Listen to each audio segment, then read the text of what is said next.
This conference will now be recorded.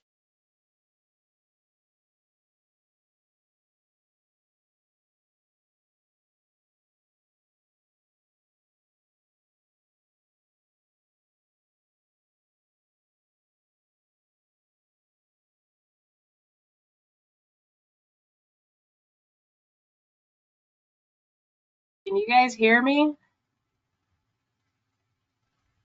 Someone, okay, there you go. Someone touched it. That's all you do is touch it? Yep. Now I know. All right, sorry, Anna. Please call the roll. Okay.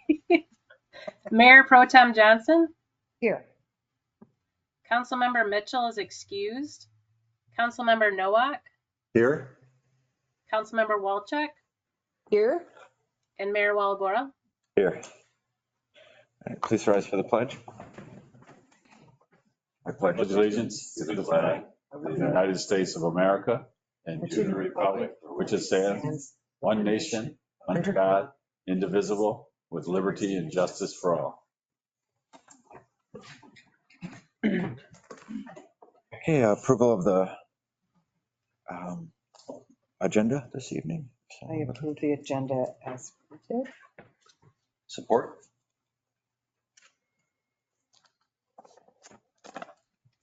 Mayor Pro Tem Johnson? Yes. Councilmember Nowak? Yes. Councilmember Walczak? Yes. And Mayor Waligora? Aye. Motion carried. And we have a proposed modification to the agenda to remove closed session and return to open session. I guess those two. Go ahead. I move we remove from our agenda the closed section that would be 15 and 16. Second. Councilmember Nowak? Yes. Councilmember Walczak? Yes. Mayor Waligora? Aye. And Mayor Pro Tem Johnson? Yes. Motion carried. Thank you. And approval of the minutes, regular and closed session of February 20th, 2023. Any issues or changes? No, sir. Fine. Citizens appearing before council on agenda and non-agenda items are allowed 5 minutes each to address your concerns with council.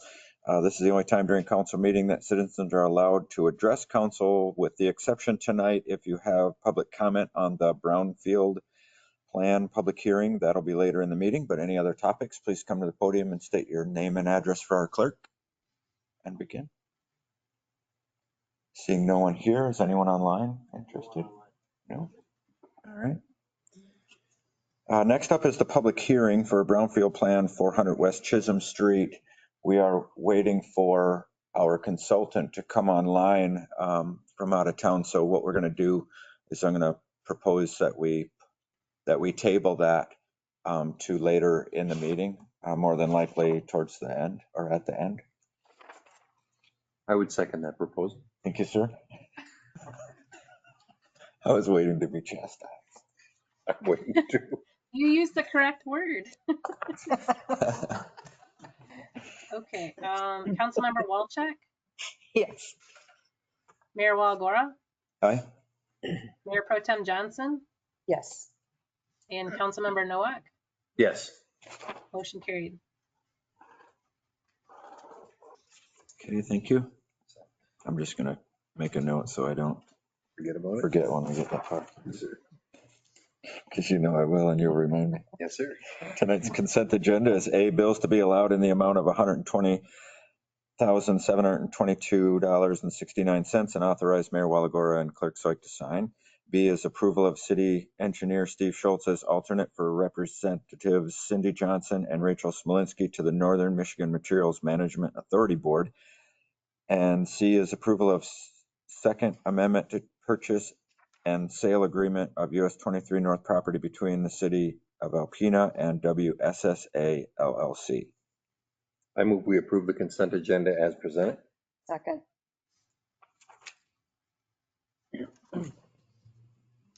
Mayor Waligora? Aye. Mayor Pro Tem Johnson? Yes. Councilmember Nowak? Yes. And Councilmember Walczak? Yes. Motion carried. Thank you.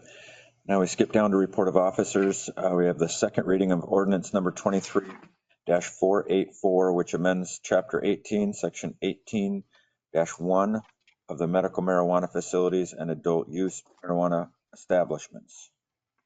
Bill Pfeifer, are you the lead on that? Yes, this is actually the second reading. And we think we've got everything in there. The only additional thing that I took the liberty to change was on page 17 of 19, under number 1, under the paragraph about, otherwise you couldn't sell, give, dispense, or otherwise distribute marijuana from any outdoor location. Since we are approving curbside and drive-through, I added except in compliance with a curbside delivery plan approved by the state of Michigan or a drive-through service plan approved by the city of Alpena or the city of Alpena Planning Commission. So that's the only added thing there. Otherwise, I think we got all the necessary changes, and if we didn't, When we will.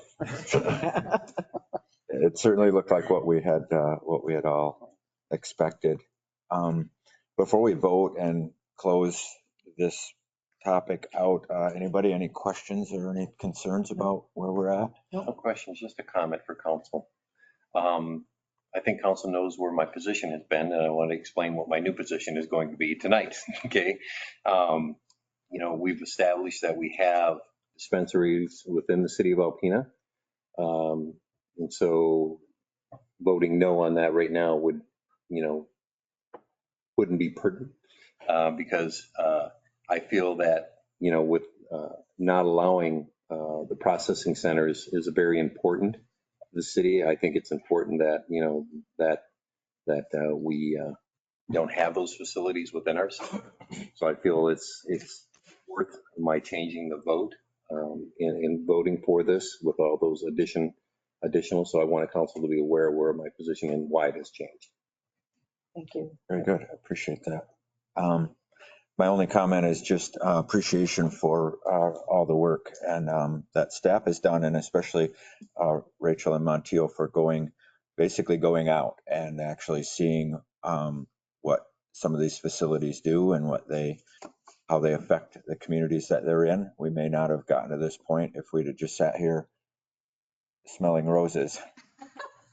Right. So I really appreciate that. I did have one quick question as far as making sure I understand what the next step is in this is the planning commission because of the curbside part. So it goes to them, and then from then, and then assuming that's approved, then any business would go to the planning commission with like their new plan. Yeah, so next week on Tuesday, a drafted ordinance will go to the planning commission. It will have changes to where provisioning centers, et cetera, can be, because we're proposing striking those out. So that would be included in that. Anything for curbside would be included in a site plan review, as it would be with a new one, that would come into play. And then also looking at the residential buffer that was added into that for their review as well. The buffer in between. The buffer in between, yes, yeah. The Between businesses. Hey, if they want to look at the other buffer, I'm okay with that. I just thought I'd let you know. We'll vote now. Thank you, Mike. So that'll come back here for approval. And as I understand it from Bill, we only really need to do one reading of that because it's an amending zoning ordinance. Is that correct, Bill? Okay. And that'll be on the 20th. And then at that point, any facility that's already established that wants to, they just need to put in a revised site plan. Do they? They basically need to kind of tell us what we're going to do. It doesn't have to go to planning commission. Okay. For that minor change, but they do need to submit a request to the state of Michigan for approval of the program. Oh, that's right. They have to approve it as well. Okay, very good. All right. Until when you said approval of the program, specifically Their curbside program. The curbside. Yep, and all of their operating procedures that go along with it as well. And then we have to meet what the state says, right? That's what I They have to have to be meet in. what the state is requiring as part of that program. And once we get planning commission, once we approve that, if we approve that, then it's 10 days after we approve it. Yes. It's okay. All right.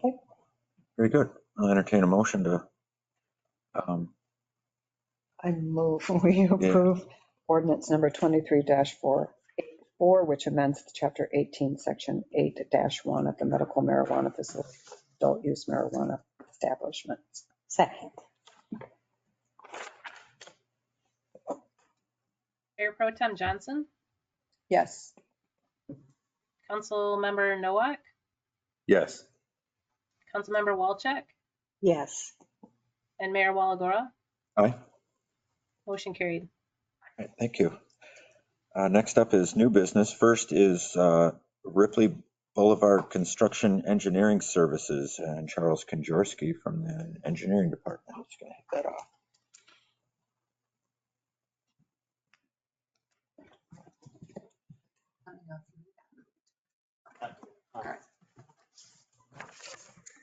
Good evening, Council.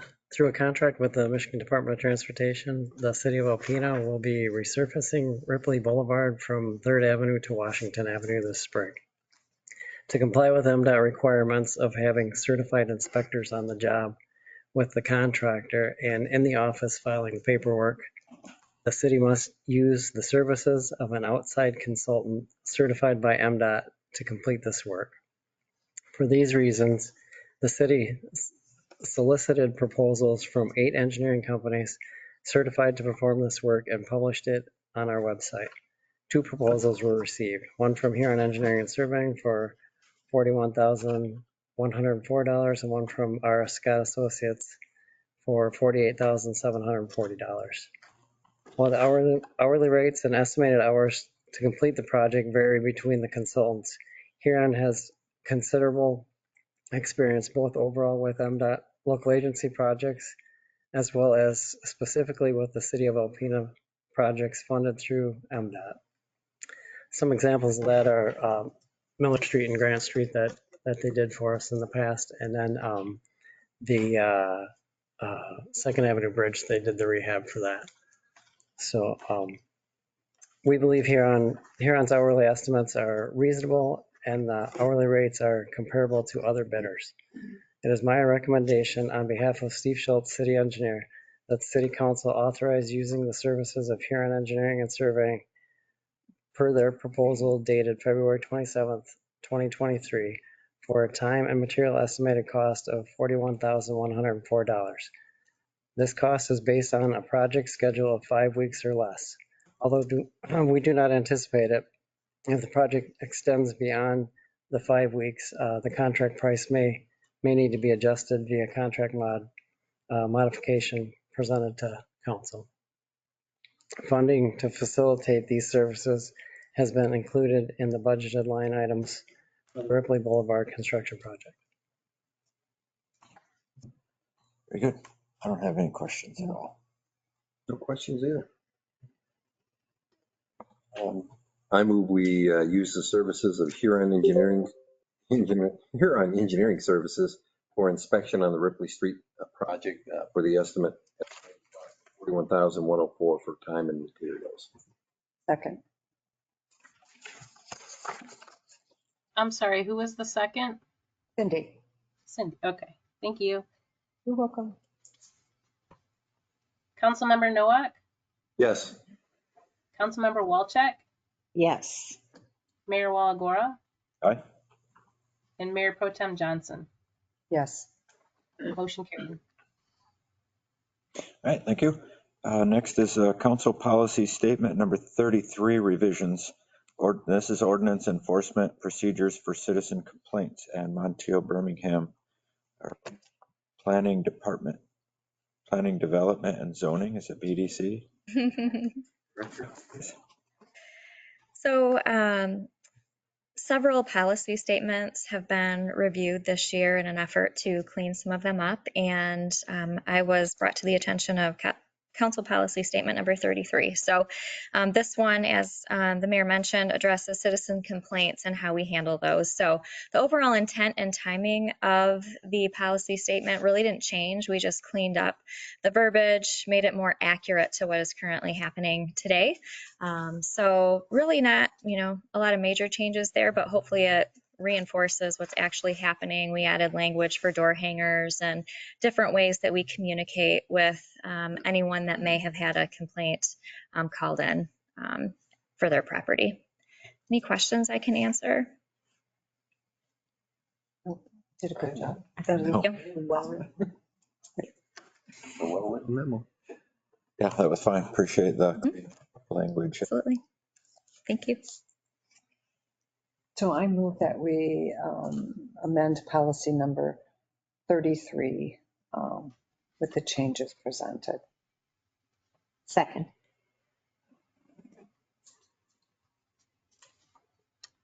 Councilmember Walczak, Yes. Mayor Waligora, Aye.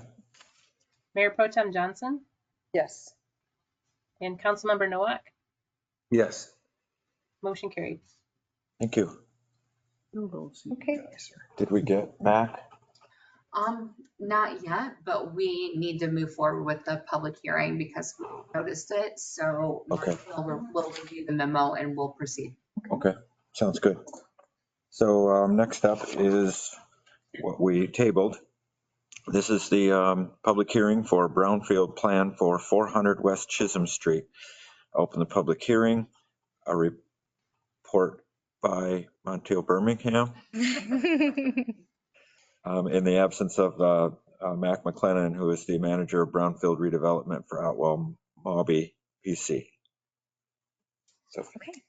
So the Brownfield plan is for 400 West Chisholm, which is the property located on Chisholm Street, the former Habitat for Humanity site, Jones Trucking site.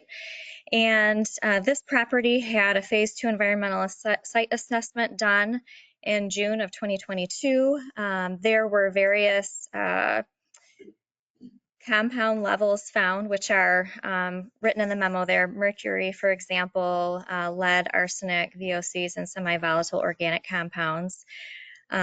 This site is eligible because of that as a Part 201 facility.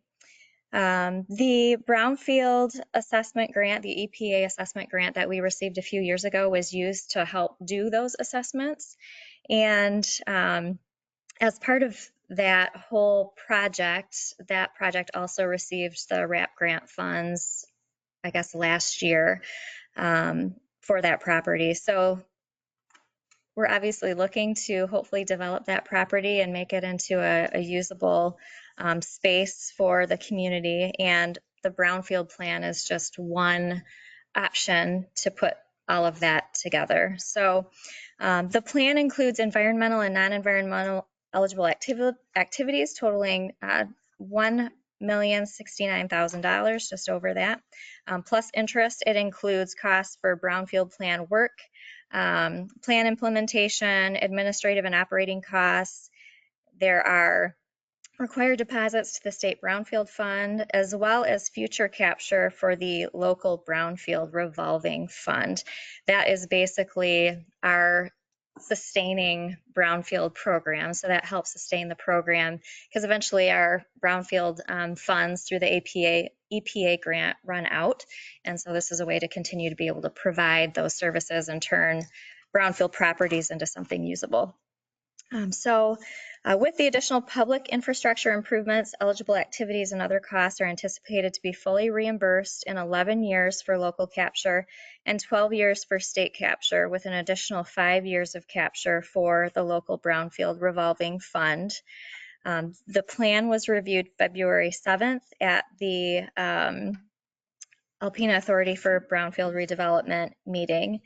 And just as a reminder, so those funds captured is the funds that show an increase in property value. So that increase is what is captured as part of that program. So there was a lot of information included in here.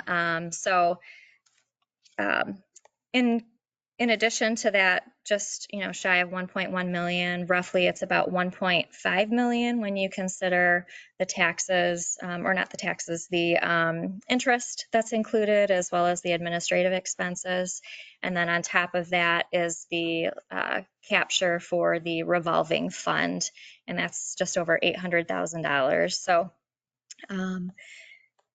I'm sure Matt could give you a lot more color than I can, but that's basically the overall gist of the program and the timeline. Those are obviously estimates based on what we think the assessed value would be, and taxes and percentages based off of that.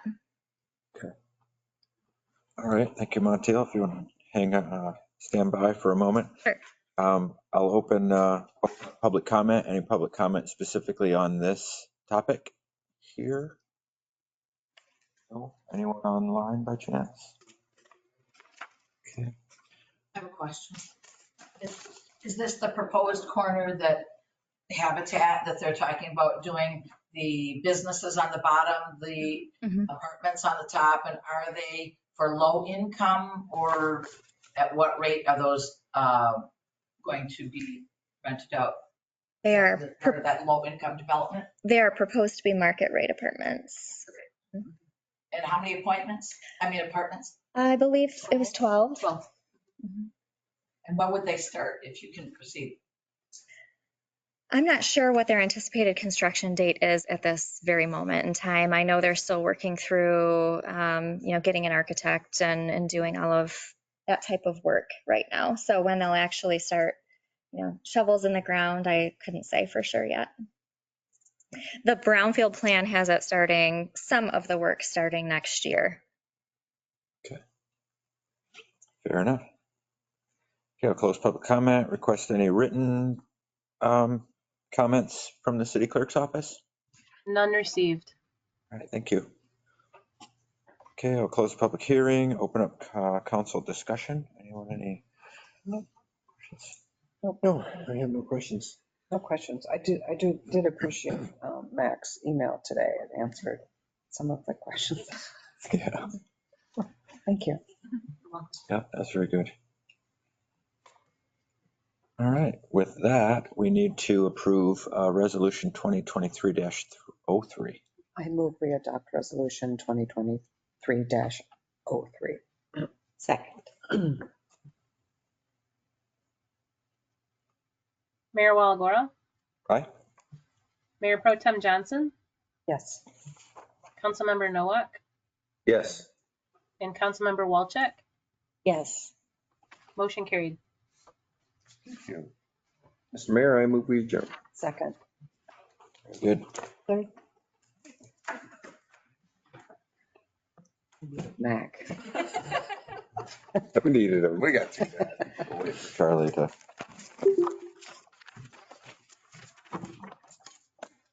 Have a great evening. Thank you. Thank you, Anna. Thank you.